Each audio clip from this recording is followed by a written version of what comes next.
우리 김선택 교수님, 임지봉 교수님 두 분 감사 말씀드립니다.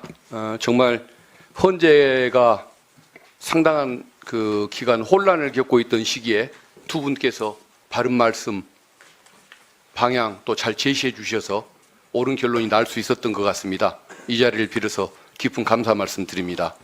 그리고 이복현 금감원장님은 제가 보기에 이제 지난 정권이 되겠죠. 윤 정권의 공직자다운 공직자를 저는 몇 명 못 봤는데 그래도 우리 이복현 원장께서 나름의 그 소신을 갖고 업무를 처리해 주시는 것에 대해서 경의를 표한다는 말씀 드리고 질문을 시작하겠습니다.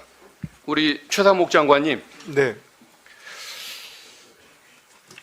본인의 잘못을 나는 인정하는 법을 못 봤습니다. 나라 경제를 망가진 부분이든 내란 이후에 취했던 행동들이든 수많은 문제가 제기돼도 항상 변명이 길지 내가 잘못했습니다, 죄송합니다라는 말을 한 번도 한 걸 못 본 것 같아요. 자, 질문 드리겠습니다.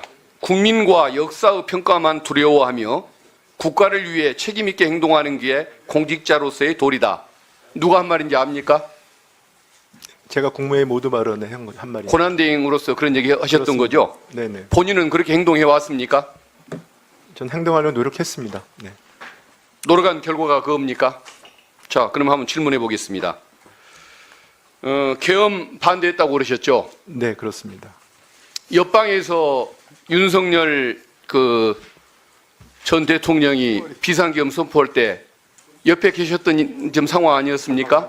그렇죠? 옆에 있지는 않았습니다만, 네, 대기실에. 국무회의에 참여했을 거 아닙니까? 뭐 국무회의인지 모르고 들어가는 자, 건 맞습니다. 네. 그때 말리기 위해서 찬성하지 않았다는 것 외에 본인이 말리기 위해서 어떤 노력을 했었습니까? 직을 걸고 팔다리를 붙잡고 막는 행동했습니까? 그 부분에 대한 계엄을 막지 못한 국무회의 한 사람으로서 제가 그거는 뭐 기재위나 국회 본회의에서 직을 그런 걸고 걸 막았어야지. 말씀드렸습니다. 찬성하지 않았으니까 나는 반대했다라고 그렇게 얘기를 합니까? 설득을 하려 노력했습니다. 그러면 설득해도 안 됐으니까 가서 발표하시오, 내란 범죄 저지르시오 라고 방관하는 게 그게 장관의 태도입니까? 뭘 그렇게 잘난 게 많아요? 제가 잘난 걸 말씀드리는 건 부끄러움을 아니고요. 하세요. 제가 항상 말이 많아요. 그리고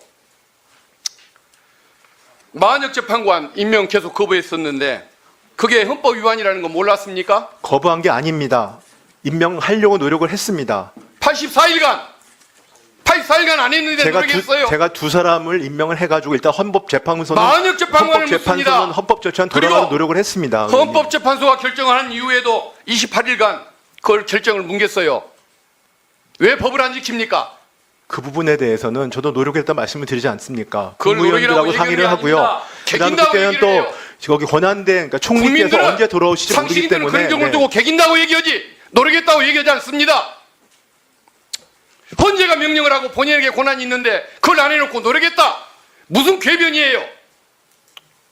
그리고 경호처 영장 집행 거부하고 특수 공무집행 방해 범죄 저지를 때 왜 말리지 않았습니까? 그때는 무력 충돌이 있으면 안 되기 때문에 그 부분에 대해서 그러니까 제일 신경을 경호처한테 썼습니다. 저항하지 말라고 얘기해야 무력 충돌이 안 생길 거 아닙니까? 왜 아무것도 안 하고 그걸 방치했습니까? 제가 무력 충돌이 벌어지지 않도록 양측에 정말 여러 차례 주의를 요구했습니다. 부끄러움을 하세요. 그 직무유기 범죄 고발되는 거 알죠? 그리고 경제장관으로서 경제를 살릴 의지가 있었는지 자체가 저는 의문스러워요. 경제가 제일 싫어하는 것이 불안정, 혼돈 상황 아닙니까? 그래서 헌재재판관 그런데 2명을 왜? 임명했습니다. 왜 이런 전국을 혼란시키는 상태를 더 방치하고 그걸 계속 물러날 때까지 방관을 하는 태도를 취했습니까?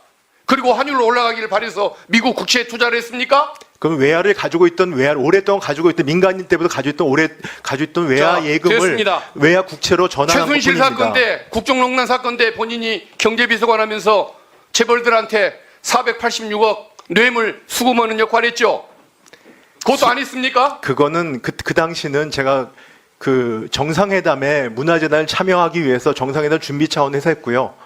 돈 뜯는 역할을 했잖아요. 분배하고 돈 안 내는 기업이 어디냐고 압박까지 했던 것이 본인 아닙니까? 그거는 근데 아직까지도 기소가 안 되고 사실과 있어요. 다릅니다. 그리고 그 이거 당시에는 탄핵이 문제가 아니라 그 범죄까지 반드시 기소가 돼서 서울구치소로 가게 만들 겁니다. 의원님 한 말씀 올리겠습니다. 탄핵이 문제가 아니고 그 당시에 그와 관련된 많은 분들이 저 아까 말씀하신 범죄에 다 무죄가 나왔습니다. 나는 판결에 나온 사실을 가지고 얘기하는 거예요.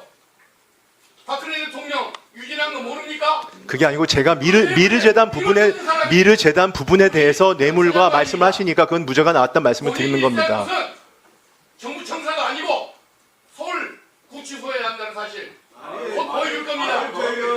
스스로 올려라는 것이 본인의 공직자로서의 마지막 도리라는 점 분명히 명심하세요. 네. 그러는 분이 왜 갑자기 그래요? 저 공직자를 보면 용납이 안 돼요. 천천히 말씀하세요. 공직자 자격이 없어요. 얘기합시다. 네.